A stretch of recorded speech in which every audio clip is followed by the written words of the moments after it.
My guest today is a star shooting guard for the New Orleans Pelicans.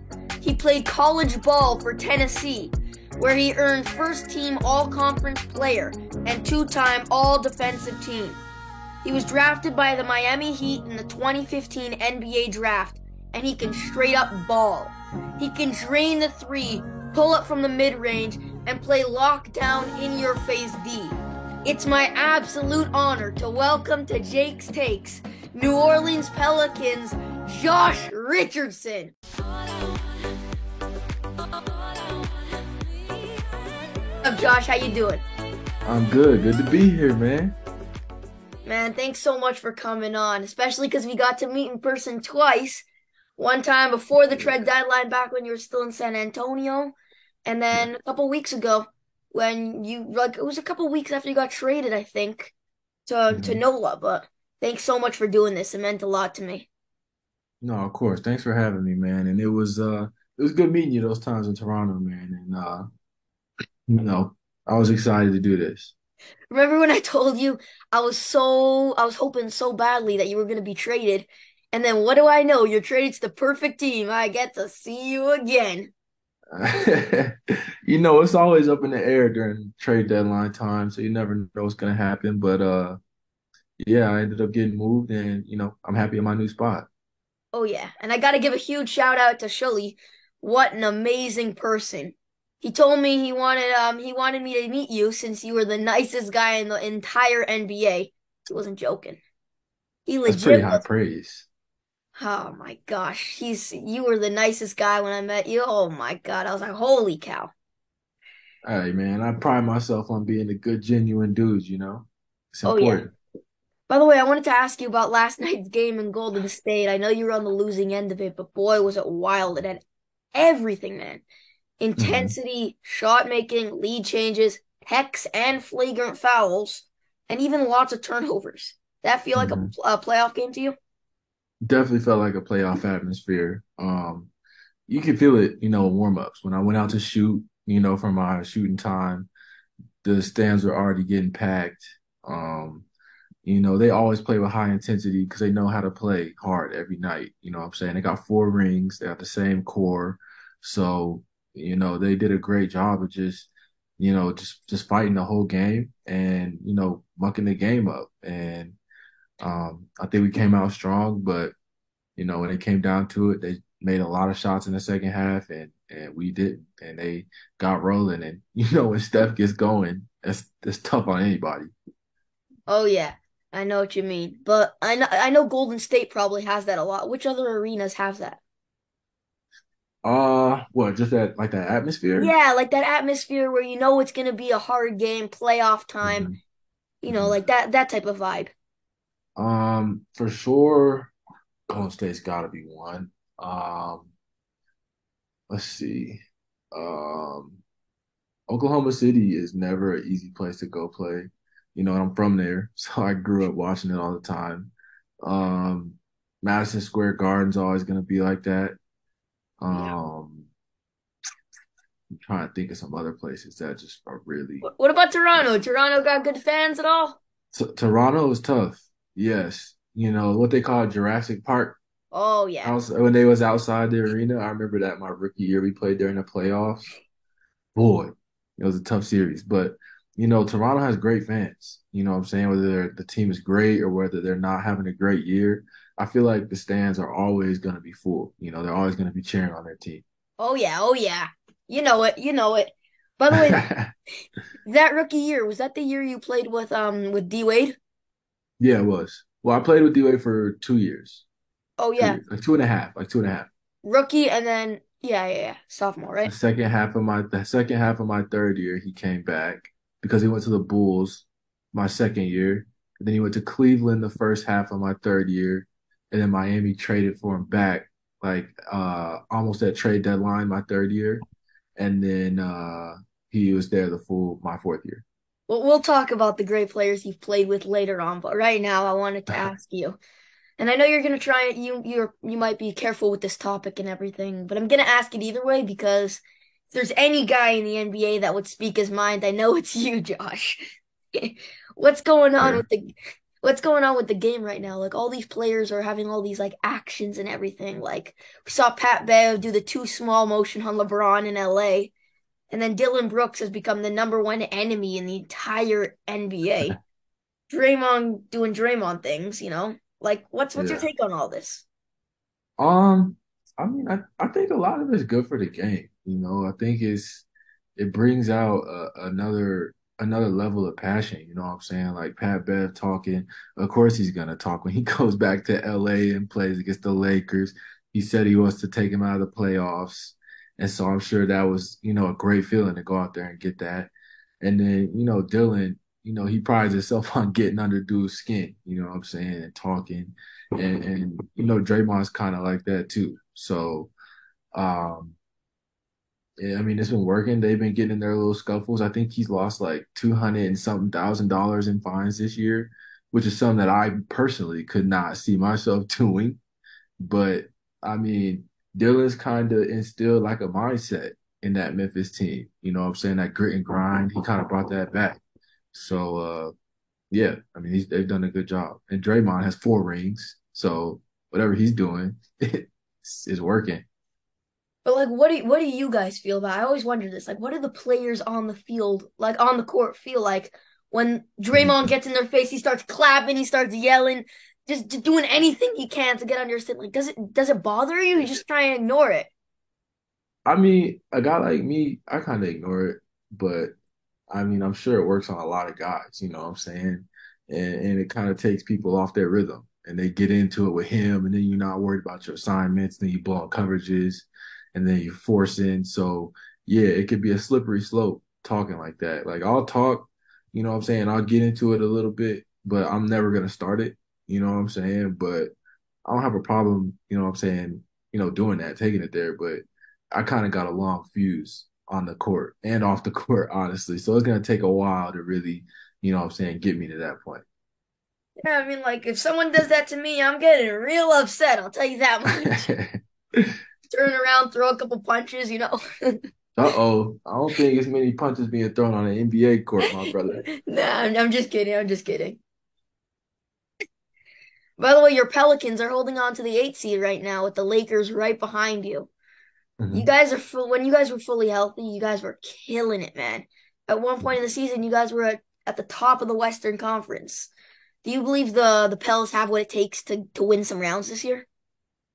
I think we do. And hopefully, we get Zion back. Hopefully at some point we can get Jose back and kind of round out our rotation. But I mean, I think we've done a good job of kind of finding our groove a little bit the last week or so, last 2 weeks. We went on a little 5 game winning streak. So that was big for us in the standings. And, yesterday was a tough game, but I feel like pretty much 5 to 12, 5 to like 11, 12 in the West right now is separated by like 3 games. So hopefully, we can start or we can keep on the same track that we've been on, get those guys back. And if we do, I think we're gonna be a tough out in the playoffs, to be honest with you. Yeah, I totally agree. And I wanted to ask you about Brandon Ingram. He's so good, man. You know, people Mhm. call him Mini KD, but I don't think that nickname's right anymore. He's no longer a Mini KD. He's his own man, bro. He's For sure. averaging 24, 5, and 5 this year, shooting 40% from three. His length is just ridiculous. Can pull up, shoot right over you, just like KD. But my question is, does he view himself as if like he's the number one? Because like I feel like he could just take over a game whenever he feels like it. And I don't know if he does that enough, does he? I mean, he can. He definitely can, and I think he's done a good job since I've been here. You know what I'm saying, for the month and 2 weeks that I've been here. I mean, he's been very assertive in the games, and that's what we need from him. So, I mean, like you said, he's definitely became his own player, his own man. He's made his own name, and he has his own style. You know what I'm saying, to get to his spots. His spin moves, his that's how he finishes around the rim. It's amazing, honestly. Like watching it every night. But yeah, I mean, going forward, I mean, if he keeps doing the same things that he's been doing, once everyone comes back, hopefully he stays as assertive and as aggressive, and we can kind of assimilate everyone to be able to mesh together while everyone's playing how they have been. All right. Also, by the way, who are like the vocal guys in the locker room? Like, is BI one of those guys or? He's not a super vocal guy, nah. I mean, he talks, but he's not like a big vocal leader, you know what I'm saying? But he's a big example guy. You know, he's doing the right stuff. He's in there at night, getting extra work. He's, the one of the hardest workers in practice. He's getting his shots. So you just look at him and you see he's doing all the right stuff, and it kind of makes you want to do that. You know what I'm saying? But vocally in the locker room, Garrett Temple is a big voice in the locker room. Um, who else would I say? About you, Josh? I mean, yeah, I'm definitely a voice. Like on the court in the games, I'm probably the most vocal guy on the court. Usually, I'm always talking, I'm always chirping, I'm always pointing It's like the guys new in guy that comes to the team directions. and he like just owns the locker room, Yeah, you know? You like yeah, roll in, you're like, okay, boys, move aside. You like get your own like All right, Jay Rich is here. What are we doing? No, but I mean, on court, yeah, very vocal. In the locker room, I still kind of feel it out, see where guys are at with things. Garrett, Zion is a voice. Larry Nance is a big voice for us. CJ. So we have good leadership, good vets, but I think it's a good balance of shared responsibility. all right, I could see that happening. You Yeah. mentioned Jose Alvarado like not so long ago, and I actually wanted to ask you about him, how Mhm. important of a piece he is to your success. Because yeah, Zion's been out, but so is Jose, and I think he's really, really valuable. And he kind of he kind of reminded me of TJ McConnell. You know, like that quickness, the energy, Hmm. sneaking up to behind you, trying to get 10 steals each game. You know, like Hmm. that type, like looking for the sneaky way to sneak up on you. You know what I mean? Yeah, yeah. He's a big piece for us. And he's the backup point guard. He runs the second unit. He's aggressive, you know what I'm saying? Defensively, he's in your face. He's making guys work every time down the court, which is important. And he knows just how to run things, run how to get guys to their spots, how to, look for his spots. He pushes the pace. So, I mean, he's hopefully we get him back soon and he'll be back to his old self. But I mean, I think Dyson Daniels has done an admirable job coming in as a rookie, you know what I'm saying, being placed in a playoff push like this. So it's a big moment for him, but hopefully we get Jose back soon too. You know, when I had Fred Van Vliet on my show, I asked him who the hardest guy for him to guard, like the hardest guy for him to score on was. Without missing a beat, he goes, Jose Alvarado, man. He's so like that. You know what I mean? He's tough. He's just tough, hard nosed, like a little pit bull. I like that comparison. Anyway, you played on some like several different teams with some serious NBA superstars. You've played with Luca in Dallas, Tatum and Hmm. Brown in Boston, Embiid Hmm. in Philly, D Wade in Miami. Who's the Hmm. best player you've played with in your career, though? Probably career wise, I'll probably say D Wade. You know what I'm saying? He's in my head. I think he's the third best shooting guard ever to touch a basketball court, behind Mike and Kobe. Um, But like you said, after him, it's tough because Joel is like a basketball savant. You know what I'm saying? Like in the paint, like how he can shoot the little midi. He can finish around the rim, both hands, jump hooks. He weighs 300 pounds, so he can like move anyone. And then Luca has every move ever created in basketball, like every counter, everything that you can want. He can make a lot of shots. JT and JB are just two of the, top two-way wings in the NBA. And so it's tough to really pick one out of them. But man, it's been it's been a lot. It's been interesting, seeing all those guys play for sure. What you thinking about the MVP race with Jokic, Embiid? You know, the logic was that Jokic already won two, Giannis already won two, and Embiid hasn't won at all. But I don't think that's the reason they should be giving it to Embiid. It's not really fair to do that, you know? Like just because Yeah, you haven't won yet doesn't mean you win it, you know? yeah, yeah, for sure. And I think the award is Joel's to lose at this point. Um, I mean, the way that he's kind of steered that team through this season, night in and night out. And the thing, like, I saw somebody say something the other day about him like stat padding, and I'm like, y'all don't really know Joel. Like, he really does not care about that stuff. Like, he really just wants to play basketball, win games, and go home with his baby, and chill and like sit at the crib. Like, he's not in all that extra stuff. He's not worried about all the extra things that like people kind of put on him. But yeah, I mean, I think that the award is his to lose. I saw a crazy stat. No player in the entire in NBA history has ever won an MVP while missing 14 games or more. Right now, Joel Embiid has missed 14 games. If he wins MVP, that'll be legendary. It'd be so sick. Hey, history has to change at some point. So why not this year, Oh yeah, and he's so good defensively too. Am I wrong about that? For sure. Two ways.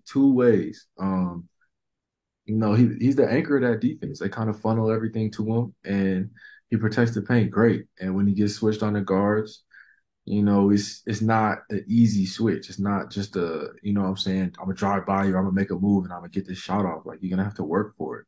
So, I mean, you see that motor every night. Last question, Josh.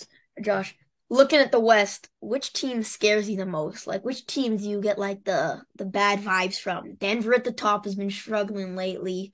Memphis is sick when they're clicking. Never count on the defending champs though. Like who's that team? Once it gets into a 7 game series, the teams that are probably that I probably think about the most in that is Golden State. They're gonna play the right way. They're gonna play 1,000 miles an hour every night, and they're battle tested, so you can never count that out. I think the Lakers, even though they're not, one of the top seeds, but how they've been playing, and they still have Bron, and they still have number three, Mr. Davis, who are also battle tested, who can carry them. Um, who else? Man, I mean, you Zach said down? Memphis when they're going. Um, What do you I think think about Zach? Sax had a great season. What I'm saying, I think they play super fast. I just haven't seen them in the playoffs, so I can't really speak on that. But their regular season they put together is historic. Seriously, So, heck of a year. so yeah. But the game does slow down in the playoffs. So I don't know if they're gonna be able to keep that pace up like they've been playing. You know what I'm saying? I don't know if that's gonna carry over. Josh, we did it, baby. I finally got you on my show. Thank you so much for the huge honor. Did you have fun with me today? Of course, Jay, my boy. It was good being here. Thank you so much.